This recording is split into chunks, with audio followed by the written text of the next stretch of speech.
औरत को जन्म से पादने की एक अजीब आदत थी। उसकी पाद न सिर्फ बहुत शक्तिशाली थी बल्कि काबू में भी थी। अपनी सास की नफरत के डर से उसने ये राज हमेशा छिपाए रखा। यहाँ तक कि उसका पति भी, जो सालों से उसके साथ था, इस बात से अनजान था। इसकी भरपाई के लिए वह रोज जी तोड़ मेहनत करती और घर भी बखूबी संभालती थी। अपनी मेहनती बहू से सास बहुत खुश थी, पर अचानक एक दिन उसका चेहरा पीला पड़ गया।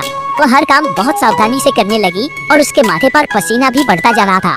सास को शक हुआ और उसने पूछा कि क्या वो कुछ छिपा रही है। इस पर वह औरत बस हटलाते हुए बोली कि उसे पादना है। यह सुनकर उसकी सास जोर से हंस पड़ी और कहने लगी कि पादना तो आम बात है, इसे छिपाओ मत, जब आए तो पाद देना। सास की बात सुनकर महिला ने चैन की सांस ली और एक पाद मारी, और वो पाद इतनी जबरदस्त थी कि उससे एक बवंडर बन गया और सास को बिल्ली संग मूली के खेत में उड़ा दिया। औरत घबराकर फौरन मुड़ी और बदबू को वापस अंदर खींच लिया। सास ने कसकर मूली पकड़ी हुई थी, लेकिन फिर भी वो खिंच गई। वो अपनी सास को उठाने ही वाली थी कि फिर से पाद निकल गई। मामला बिगड़ता देख सास जल्दी से जमीन पर लेट गई, लेकिन फिर भी एक और तेज हवा के झोंके से उड़ गई। अनजान पति बदबूदार पाद सहते हुए मुश्किल से घर जा रहा था।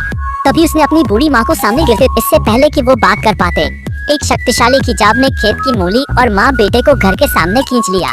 जब उसे मालूम हुआ कि वो तूफान पत्नी की बात थी, तो उसका गुस्सा बेकाबू हो गया। उसे डर था कि ये बात फैलने पर उसका मजाक बनेगा। उसे लगा कि पत्नी ने उसे धोखा दिया है, इसलिए वो तलाक पर अड़ गया। उसने जल्दी से पत्नी का सामान बांधा और गुस्से में उसे मायके वापस भेजने की तैयारी करने लगा। रास्ते भर दोनों चुपचाप चलकर घाट पहुँचे। वहाँ उन्होंने देखा